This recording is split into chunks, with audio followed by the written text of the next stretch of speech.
It's a very interesting time we live in where the generation with the most comfort, the easiest standard of living, and just the most things at their disposal is the most depressed, the most anxious, and I think the most, basically every statistic in any kind of category shows they're the weakest, like they're the fastest to burn out, etc. There's a whole host of different things that would suggest that Gen Z, my generation, is the weakest. So in this video, I'm going to talk about the 4 main problems I see. These aren't the only problems, and in fact there are other problems that are maybe equally as big, but just 4 big problems that I think impact a lot of people in Gen Z and basically cause a lot of just pain and like damage to various people. So I've got actionable steps for each one. Again, there are other like specific things like social media and stuff, which I'm going to talk about in each one when it's relevant, but I'm not putting it in its own category. There are more things, but we'll just go with these 4 for now, and definitely hit the subscribe button, guys. But first of all, purposelessness. I think this one is very underrated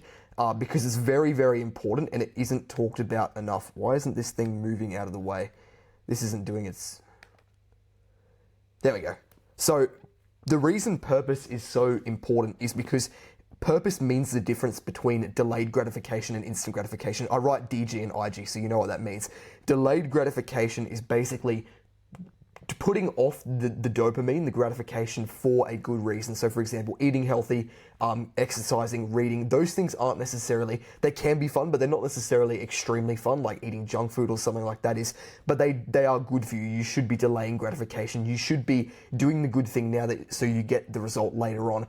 And the result could be, you get stronger, you get healthier, etc. The opposite of that is instant gratification, which is doing the bad habits that make you feel good now, but they're not particularly good for you, like junk food, for example. Purpose is extremely important because it means the difference between delayed gratification and instant gratification. If you have absolutely no purpose or even any goals, there is basically no reason to ever delay gratification. Like, think about it.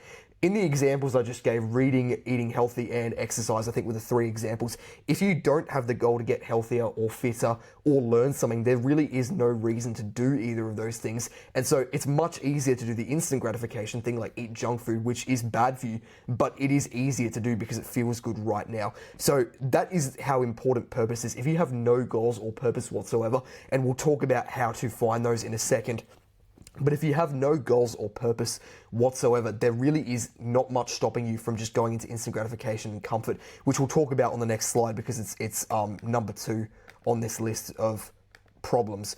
But yeah, that is how important purpose is, and it's not really taught. I don't think purpose was ever taught in school once. I don't think in my school it ever was. Maybe in some schools it is a bit, but it is extremely important for people to have some kind of purpose, and it doesn't, you don't have to know your life purpose when you're only 18, but it's important to have the next layer of your purpose always.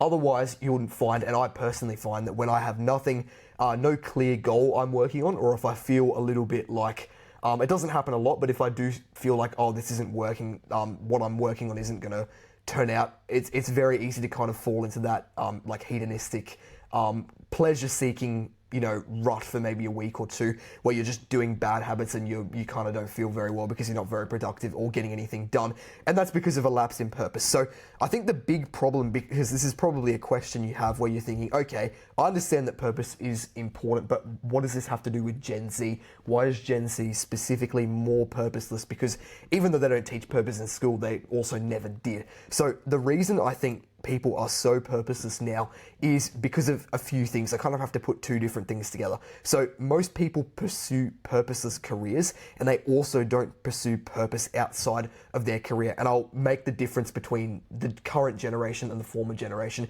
in a second. But if you think about the careers most people pursue, they're not particularly purposeful. Like, yes, everyone's job has some kind of usefulness, otherwise you wouldn't be able to make any money from it. But if you think about the jobs most people have, although they might enjoy their job some of the time, it's still a job, and there aren't that many people. I would say of all adults, probably less than 10% are actually working a job that is purposeful. Then again, I'm not saying the job they're working is absolutely terrible. It can still be fun. I'm not saying it's a bad job. It can still be a good job. But if your job is like, for example, getting paid a good salary, like 100K a year, filing reports, and it's completely purposeless, and maybe your co-workers are nice, maybe it's kind of fun sometimes, maybe there's great bonuses. Obviously 100K a year in Australia that's better than most people, so that's a pretty good wage. but it's still completely purposeless for you, and it doesn't matter how much money they pay you, it doesn't matter how fun your job is, it's still purposeless, and you don't actually, within yourself, you won't actually feel like you're achieving anything. And I think this is one of the biggest causes of like long-term sadness and unfulfillment, simply because we're intelligent creatures, we're supposed to achieve things. So that is the first part of the equation, which is most people pursue purposeless careers. And the second part is most people also don't pursue purpose outside of their career. A lot of people, particularly, it's kind of it's kind of like digging a hole, I guess. But if your job is purposeless, it's very easy for you to kind of numb the fact that you're unfulfilled and sad, only working a job that has no real purpose, and it doesn't really feel purposeful for you. It's very easy to just do instant gratification outside of work. So you've probably seen this before, you probably do this yourself sometimes. Whenever you have a bad day, or maybe if you just persistently don't like your job, it's very easy to come home and then do all of the instant gratification things. So you come home from work and then you just immediately start eating junk food or watching Netflix or have a beer, something like that. Just instant gratification to try and numb the pain and make yourself feel better, when in reality, this is just temporarily making you feel a little bit better. It's not actually fixing the problem, and it's not purposeful. So what is the difference between this and how things used to be? And not all of the sections will be this long, but I think this is the most important one, which is why I put it first. What is the difference between now and how things used to be? Why are things worse? Did people used to pursue purposeful careers? I think ages and ages ago, people used to have purposeful careers. Like, for example, if you were born on a farm and you didn't really know the outside world that much, there was a much smaller space to operate, and so things like that were a lot more purposeful than they are now. I think comparison is a big issue. So people seeing, you see the whole world in your pocket now from the age of, I don't know, I got a phone at 12, but I see kids with iPads at like 4. So I presume like kids of a single digit age are seeing the entire world now in their pocket, so to speak. You can't really put an iPad in a pocket, but you know what I mean. And yeah, so I think comparison is a big thing when you can see so many other people living extremely luxurious lives, and obviously only the best stuff really gets pushed around on social media, because that's what people want to see. They want to see things that aren't normal, and unfortunately that means these things kind of become normal. Not trying to say that being rich or having like a very, influencery life is normal, but it becomes normal in air quotes, as in that's what people see constantly, and so they kind of compare their lives to it. Even if you don't realize you're doing it, it's very easy to become frustrated with your life, simply because when you actually go into your downtime and try and numb yourself from the fact that your job isn't purposeful, a lot of your downtime is actually comparing yourself to people who have better lives than you. Not necessarily, but they at least appear to have better lives than you. I'll also say societal norms used to enforce purpose. So back in the day, people used to get married very, very young. This gave them, and again, I'm not saying this is a good thing or a bad thing, I'm just pointing out things that I think impact purpose. When you get married very, very young, your purpose, or the next layer of your purpose, then becomes to provide for your family, or to have a kid if you're going to be the stay-at-home mom, whichever one. They're both providing for a family in different ways. So I think that did give people a layer of purpose. And one thing about purpose I will say is that it comes in layers. So you might not know the purpose you're supposed to be achieving at the end of your life if you're young, but maybe your next layer of purpose is to get fitter, get healthier, start reading books and actually learning things and becoming a more intelligent and healthy person. That might be the first layer to whatever your purpose is. Maybe that's the first layer. Then your second layer is starting a business, as a random example. It kind of comes in layers like that. And even if people did get stuck on that first layer of only providing for their family, at least they had purpose and they had reason to actually, go to work or do whatever they needed to do. Nowadays, people, I think, have families way, way later, and so it's very easy to spend the first decade of your adult life not really doing anything purposeful, and then by then a lot of the depression symptoms and that kind of thing I think can set in. So that's a lot about purpose and why I think purposelessness is affecting people more than ever. And if you want to have a discussion about that, feel free to comment below. But let's move away from the grim stuff and talk about how you can actually have more purpose. So how to actually find your purpose is, I think, a very difficult question, but let's kind of explore it this way. So purpose comes in layers, as I said before. Maybe your purpose is to become the Prime Minister of your country and fix some very important issue. Maybe it's to fix the education system because it's not particularly good at the moment. I'd certainly agree with you on that one if that's what you thought. But obviously you might not be able to do that immediately. So purpose comes in layers, and that's obviously an extreme example, but with anything, purpose does come in layers. You're not necessarily supposed to start working on the last thing you're ever supposed to do immediately. It's about taking it in steps. So what you need to do right now to become more purposeful is find the next layer of your purpose. So we're going to do an exercise in a second. I'd recommend you grab a piece of paper and pause the video. But what I want you to do is write down 3 goals you'd like to achieve long term, or it doesn't have to be long term. It could be the next year, or it could be long term. So maybe it is something long term, like, going into government, or it could be something for this year, like losing a certain amount of weight or something like that. So you're going to write down these 3 things and then write down 3 things you can do this week to make progress. So for me, my goal at the start of the year, one of them was to get to 100,000 subs on YouTube. I did have to take a little break because of personal stuff. I was very busy, and then I've also changed a few of the things I'm talking about on YouTube. I've got a lot of stuff being planned in the background, so don't worry if you've miss hearing the sound of my voice. But yeah, one goal for me was to get to 100,000 subs on YouTube. It's going to be tough, and I think it's unlikely, but I'm going to do my absolute best. And that's one of my goals. And so if I wrote that down as a goal, one of my 3 goals, one of the 3 things I'd write to do this week to make progress would be maybe post a video every day, or make a video and get it sent to an editor. I've already done that one, so I can tick that one off. But you know what I mean. So write down 3 goals you'd like to achieve either this year or even more long term, and write down 3 things you can do this week. Even if it's super long term, like, the extreme example I thought of, you want to be the Prime Minister, you can still write down a goal this week. Maybe you can learn how to register yourself for an election when you want to do that, or maybe for you can learn a bit about the political system of your country. That's just on my mind because we're going through an election right now, and I think it's an extreme example, which is good because it shows what you can do even if your purpose is very, very far down the line and not something you can just immediately do tomorrow. But yeah, that's what I think you should do, and you will find as soon as you have these goals written down, start actually working on them. Don't just write them down and ignore them. Literally put them on your desk. You can rip the piece of paper out and stick it to your desk. That's what I personally do. I might put a photo on YouTube in another video and show you. But yeah, I think you should do that. And then when you're constantly seeing it, you'll find when you come home from the job or whatever thing you have to do in your life that isn't purposeful and you feel really bad, instead of reaching for the instant gratification, it'll actually be easier as soon as you see that goal to reach for the delayed gratification, and you'll actually start to feel bad if you're eating chocolate or watching Netflix when you get home from your purposeless job. And that might sound like a bad thing. Why would you want to feel bad watching Netflix? But it's actually a good thing, because the reason you feel bad is because you're cheating on your purpose. You now know what you should be working on to get to that next level of life and to feel happier. And when you don't do that, it's kind of like your body kind of has a compass now where it will make you feel as if you're doing something wrong, which you are, so that you can get back on track. So write those 3 goals down, write down 3 things you can do this week to make progress. You can comment them below if you want, and I think you will find that does a world of good for you. I'll try and go through the other ones quicker, but I think this is a very important video. So we mentioned this a little bit, but number 2, comfort and instant gratification. So I already defined delayed gratification and instant gratification. I'll just give you some examples of both. Instant gratification might be anything from junk food, Netflix, content consumption, short form content, video games, drugs, I guess you could put that in there. Anything that gives you an instant high or boost, not like an actual drug high, like it can be anything. Like it makes you feel good, it's easy to do, but it's not necessarily good for you. You could be porn, literally anything like that that's bad for you in that sense, but it's easy to do because it kind of gives you a bit of a high. These things are engineered to provide maximum dopamine. So let's take the junk food example.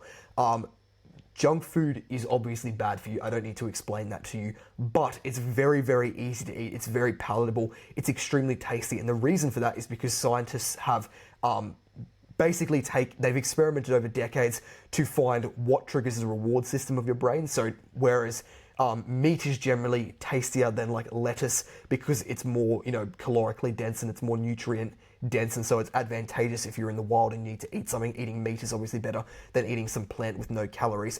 The scientists have figured out how different foods impact your brain's kind of dopamine and reward system for when you eat them, and they've basically created food that is hyper palatable. So rather than eat, imagine you were in the wild for a second and you were starving and you managed to kill a buffalo and eat it. That would be super tasty and palatable, even though it's just like buffalo meat cooked over a fire, compared to like random pieces of like plant and nuts that you might have been, eating instead of, because you couldn't find like a big animal to kill. imagine the amount of dopamine that gives you. That would probably give you a lot of dopamine. What scientists have done is they've figured out how to create food with lots of sugar and salt and preservatives, etc., that literally creates the most dopamine possible. So now we don't even want to eat the kind of hyperpalatable things that there used to be, like, for example, meat. I wouldn't really call it hyperpalatable, but you know what I mean.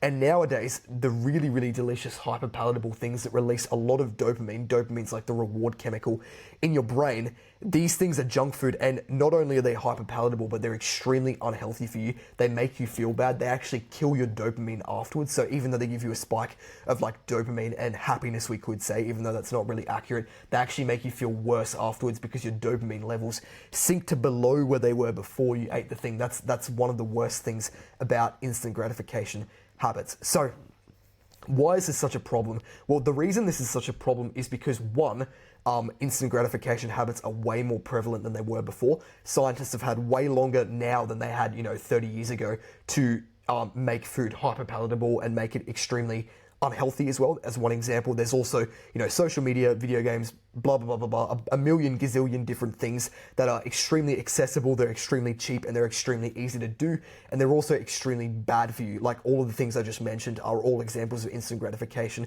And I mean, junk food it existed 50 years ago, not as palatable as it is now, but social media, video games, content consumption, none of those things really existed 50 years ago. I guess you could say some content consumption with like TV, but like it's got nothing on what it is now. So that's the first problem, the fact that it's super prevalent and it's even worse than it has been before in other generations. The second problem kind of links back to the purposelessness part, which is when people are already feeling bad, and we know people are more depressed and purposeless than ever before, it's very easy to turn to instant gratification because it gives you a hit of dopamine when your dopamine levels are low.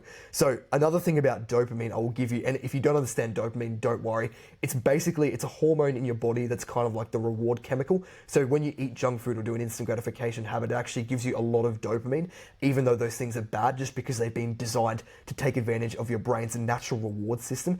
Things that are lower dopamine might be, for example, exercise. It can kind of be fun, and reading, for example, but they're not as easy to do as content consumption and junk food. And then things like, getting hurt, for example, don't release any dopamine. They would put you in a low dopamine state because it's unpleasant.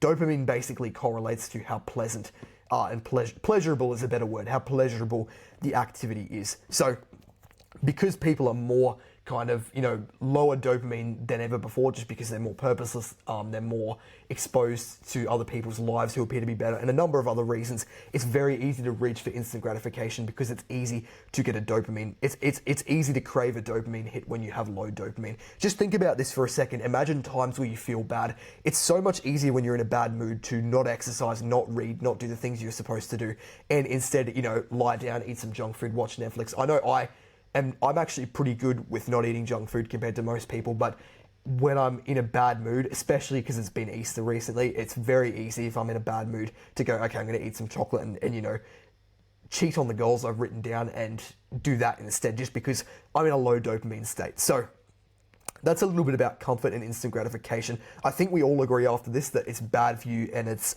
very easy to do, and it's designed to give you maximum dopamine without actually making you happier or a better person or improve your health or anything like that. So what can we actually do? Well, I'm going to talk about delayed gratification for a sec, and then we're going to move on to the actionable steps. So delayed gratification, if you don't know, is, I think I have already talked about it, but things like exercising, reading, meditating, learning, working on a passion project like a business or writing a book, anything where it can still be fun, don't get me wrong, it doesn't have to be a painful, hard thing, but anything where the reward comes later and it's going to be good for you in the long term, but it's not necessarily extremely fun always right now, those things are all delayed gratification. So you can probably think of an example that I haven't mentioned just then. I'll try and think of one more example. It could be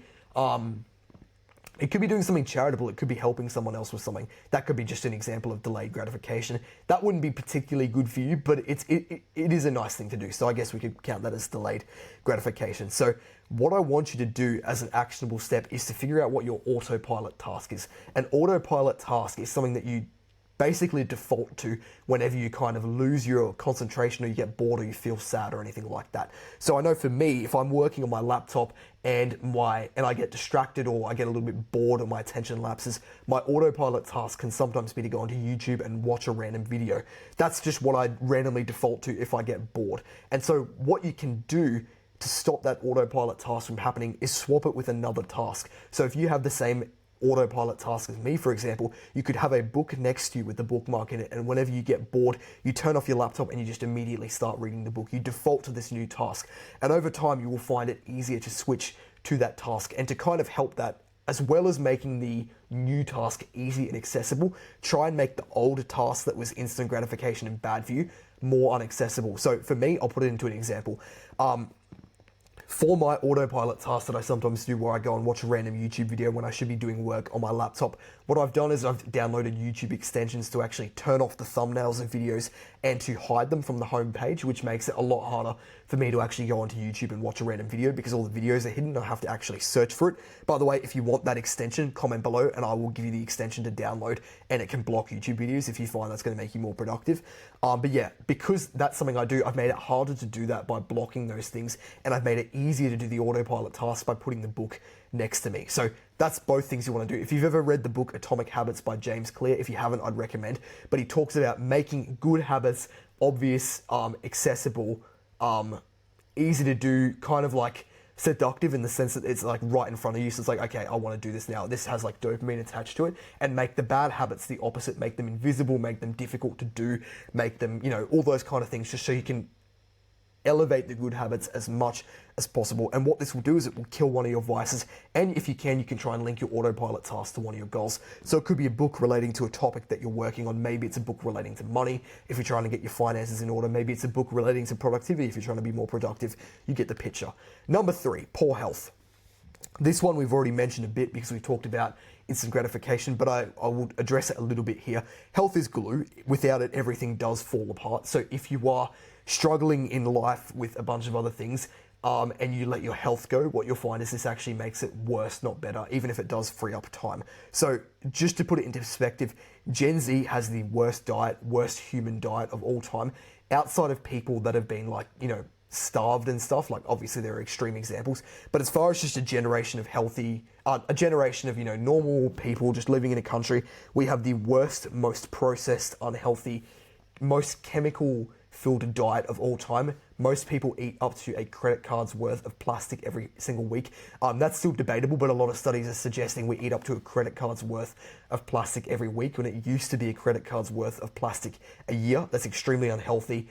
We have, the worst sleep. People are sleeping less than before because of, highly energized drinks and food that keeps them awake because it's not supposed to be digestible in the human body, and screens before bed, that kind of stuff.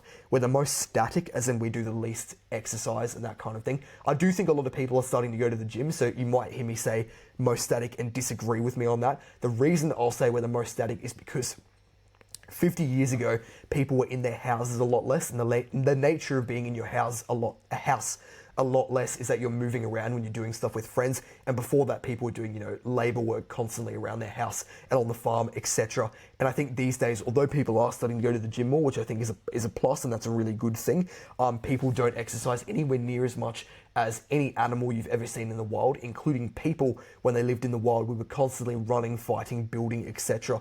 And we don't do that. Most people don't do that anymore. Even I don't exercise as much as I'd like, simply because if you're just in your house doing work on stuff, it's not really, you're not even moving, because our work is no longer as physical as it used to be. And I think that's not a good thing. So you should be exercising every day.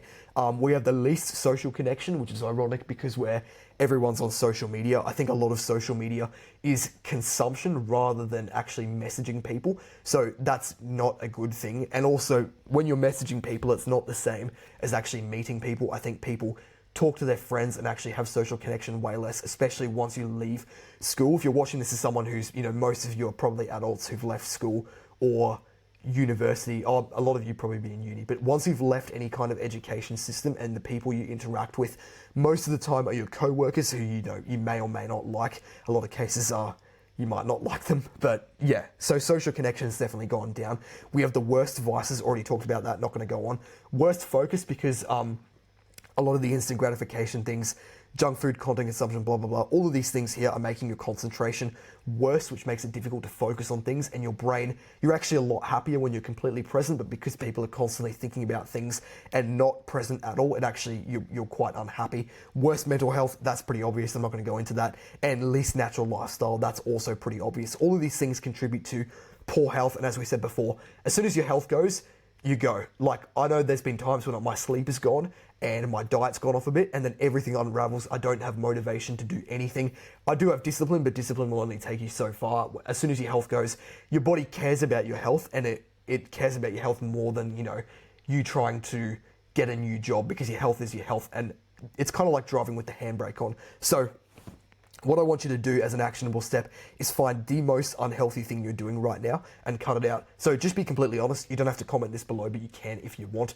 For a lot of people, this would be personal, like if they're consuming 10 hours of social media content per day, or if they're eating an extremely unhealthy diet and they're obese. You don't have to comment that if it's very personal, but I want you to find the most unhealthy thing you're doing right now and figure out how to replace it with a healthier thing. So if you're very, very static, as an example, you don't exercise ever, you're extremely unfit, you run for 20 meters and you're out of breath immediately, stuff like that, what you can do to cut that out is just start doing exercise, start walking, then start running, one tip I will give you is a lot of the content you consume, not only is content consumption bad for you a lot of the time, but it's also encouraging bad habits, or you're just watching people do things you wish you had. Start consuming content that is actually of things you want to be like. So for me, although content consumption a lot of the time isn't particularly good, if I watch one motivational video before a work, like, I don't know if you know who David Goggins is, some of you would. If I watch one video like that before a workout and that makes my workout better, as far as I'm concerned, that's a plus. That hasn't actually done me a net negative in life, because that's improved my workout. So that's an example of content you could consume if that's the identity you want to start having. You want to be getting more fit, start consuming content where people are talking about eating healthier and different types of exercise, things that interest you. Watch a UFC fight if that interests you. Do things that are actually going to motivate you to start doing the healthy things that you want to do, and cut out the things that are just, silly. Cut out the video game walkthroughs and things that are just not helping you at all. But that is the actionable step. Find the most unhealthy thing you're doing and figure out a way to at least cut back on it, if not cut it out. Write out some rules, confront yourself. It's going to hurt your ego a little bit, but trust me, you're hurting your ego temporarily because you actually care about yourself and you want to improve your life. And I think that's one of the best things you can do. So definitely make sure you're doing that. The fourth thing we're going to talk about is a lack of self-belief. And this kind of relates back to purpose a little bit, but it's also very different. So I want you to pay attention. I think most people, this is actually really, really sad to say, because it's 100% true. And I think it's so sad because even for someone like me, I do think it is true when I do believe in myself a lot, and even I catch myself thinking this sometimes, and so I can only imagine what other people go through who are maybe not as confident or as driven. They don't, I'm obviously on here making YouTube videos. A lot of people won't even pursue their goals at all. But I think a lot of people genuinely believe they aren't in control of their own life. Like, they genuinely believe they can't do anything. And what I mean, but obviously, they can move around and stuff. I'm not going to be silly. But when I say they can't do anything, they don't think they're capable of any greatness at all. They think there's like a division between themselves and like the so-called greats, like the celebrities and the influencers and stuff you see. They think they could just never be like that. And again, I'm not saying you have to be like that. I'm just saying that belief that there's these other people, they're different from you. They have something you don't have, and you're kind of just stuck living a normal, boring, purposeless life. That is the worst possible thing you could ever think. And I think a lot of people, particularly people who've just never really achieved anything in their life, and I don't mean that to be rude, I just mean like normal people, I guess. They're not particularly fit, they haven't taught themselves a language, they haven't really done anything particularly useful or outstanding or intelligent or anything like that, or charitable. It's very easy to fall into this pattern, especially when everyone else around you is the same, that you can't actually do anything, and that's absolutely horrible. So what I want you to do to fix this is, from now on, to take total responsibility for your life. And that might sound scary, but I'm going to explain why this is actually the best thing you could possibly do, and maybe the best takeaway of this video. You're going to take total responsibility over everything that happens in your life. So it doesn't matter if you have a bad day. It doesn't matter if something bad happens to you and it wasn't really your fault at all. From now on, you take responsibility. And that doesn't mean if someone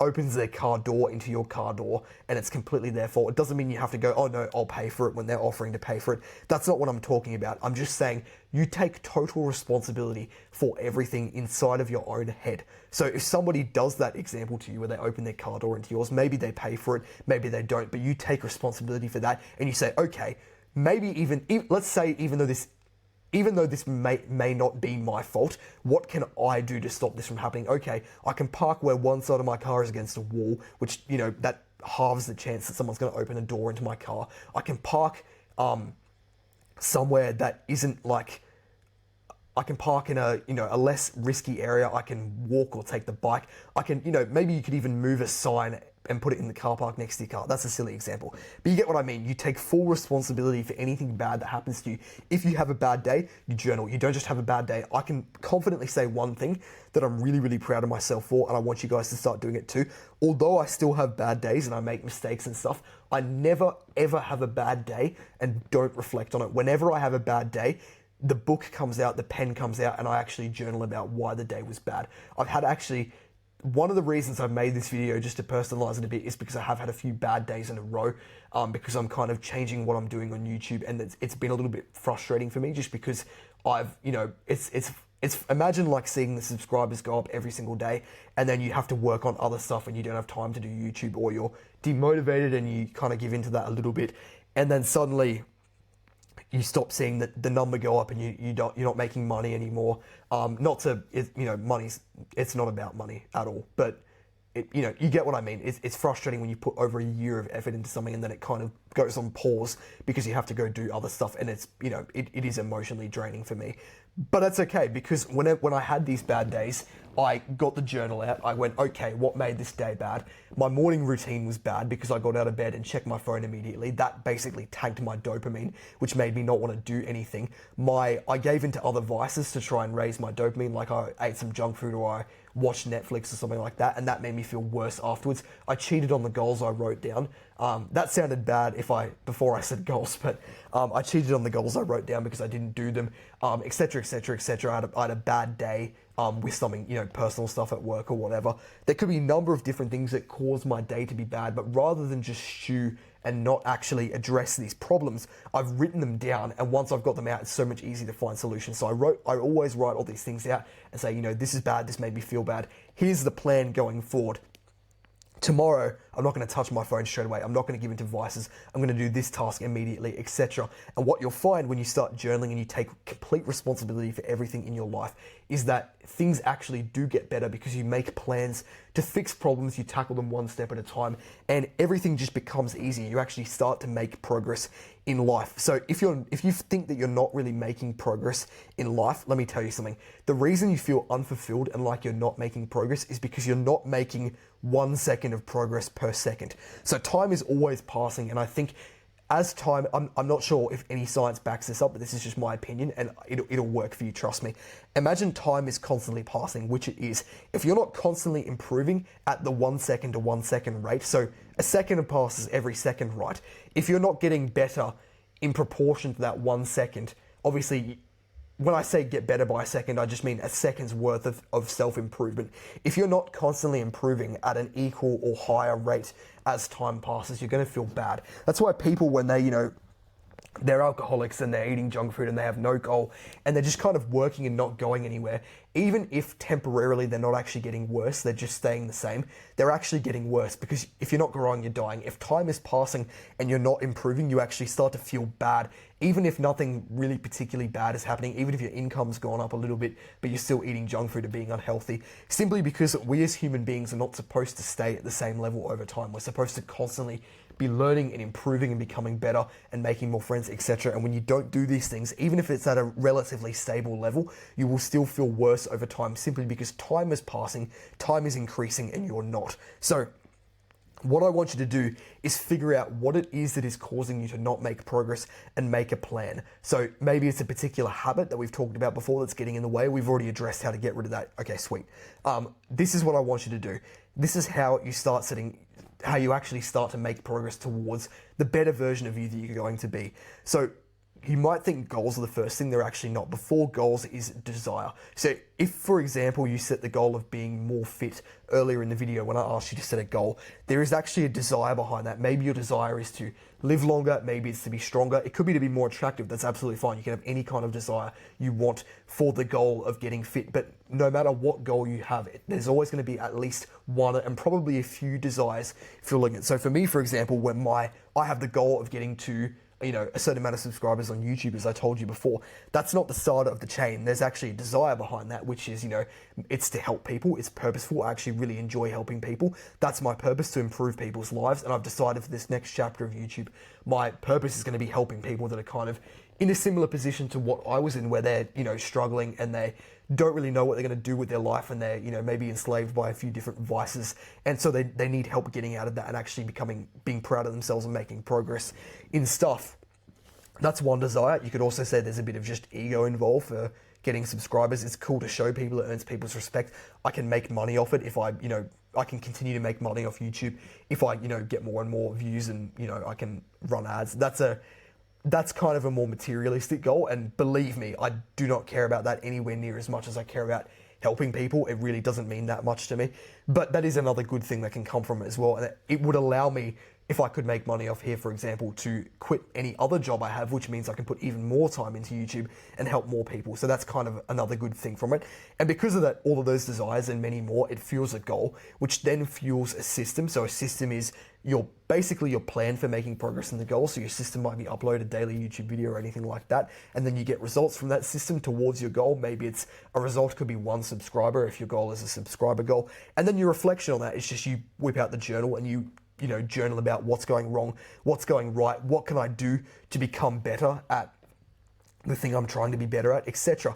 And yeah, that is basically the process of getting better at really anything in life. And the final thing I will say is you do not rise to the level of your goals, you fall to the level of your systems. That's a quote from Atomic Habits by James Clear. I will link that book below because I mentioned it before, but it's a super, super good book for productivity and ditching bad habits and embracing good habits. I just want you to remember that you can set any goal you want, but if you set no actual plan to achieve it, like I think 20% of people set goals, 1% of people set systems, like actual plans to achieve their goals. So if you set a goal, great. I want you to now set an actual system to achieve your goal. If your goals earlier were,